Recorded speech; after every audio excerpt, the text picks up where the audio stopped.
একটি ছোট্ট গ্রামে এক যুবক ছিল যার নাম আরিফ।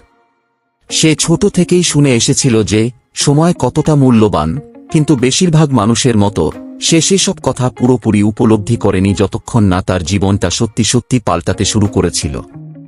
আরিফ সব সময় ব্যস্ত থাকত, স্কুলের কাজ, অফিসের কাজ, নতুন মানুষদের সাথে পরিচিত হওয়া। সে সারাদিনের জন্য ছোটাছুটি করত, কিন্তু কখনোই তার জীবনের প্রতিটি মুহূর্তের গুরুত্ব উপলব্ধি করতে পারছিল না।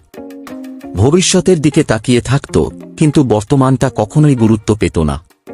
একদিন গ্রামটির চত্বরে হাঁটতে হাঁটতে আরিফ একটি পুরনো ঘড়ির দোকান দেখল, যা সে কখনো আগে দেখেনি। সে অবাক হয়ে দোকানের ভেতরে ঢুকল।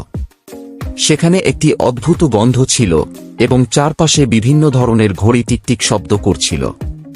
দোকানের এক কোণে একটি বৃদ্ধ লোক দাঁড়িয়েছিল, তার মুখাবয়বে বয়সের ছাপ স্পষ্ট। কিছু সাহায্য করতে পারি, ছেলে? ঘড়ি নির্মাতা তার গম্ভীর কিন্তু শান্ত কণ্ঠে বললেন। আমি জানি না, আরিফ উত্তর দিল। এই ঘড়িগুলোর দিকে তাকালে মনে হয় আমি সব সময় হারাচ্ছি। ঘড়ি নির্মাতা মৃদু হাসলেন। সময় একটা নদীর মতো, তিনি বললেন। এটা অবিরাম প্রবাহিত হয়, থামে না। কিন্তু তুমি যেভাবে সময় কাটাবে তা পুরোপুরি তোমার ওপর নির্ভর করে। আরিফ কিছুটা বিভ্রান্ত হয়ে বলল, কিন্তু আমি সব সময় দ্রুত কাজ করতে থাকি, পরবর্তী লক্ষ্য, পরবর্তী সুযোগ নিয়ে ভাবি। কখনো মনে হয় সময় শেষ হয়ে যাচ্ছে। ঘড়ি নির্মাতা মাথা নেড়ে বললেন, এটাই সাধারণ অনুভূতি। তবে আমি তোমাকে কিছু দেখাতে চাই। তিনি আরিফকে একটি ছোট, নাজুক ঘড়ির কাছে নিয়ে গেলেন, যার কাঁটা খুব ধীরে চলছিল। এই ঘড়িটি অন্য সব ঘড়ির থেকে ভিন্ন। এটি প্রতি ঘন্টায় একবার টিকটিক করে। আরিফ অবাক হয়ে বলল, এতে কি বিশেষ কিছু আছে? ঘড়ি নির্মাতা মুচকি হাসলেন। প্রতিটি টিকটিক একটি সিদ্ধান্তের প্রতীক। যখন এটি টিকটিক করে, এটি তোমাকে মনে করিয়ে দেয় যে তুমি কোনো কিছুতে সময় কাটাচ্ছ।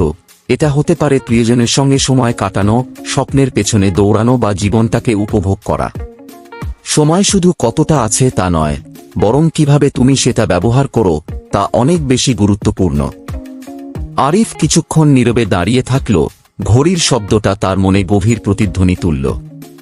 তখন সে বুঝতে পারল, সে সব সময় ভবিষ্যতের দিকে তাকিয়েছিল, সফলতার জন্য ছোটাছুটি করছিল, কিন্তু সে ভুলে গিয়েছিল মুহূর্তগুলো উপভোগ করতে। অনেক গুরুত্বপূর্ণ সময় সে মিস করে ফেলেছিল, যা তার জীবনকে গভীরভাবে প্রভাবিত করতে পারত।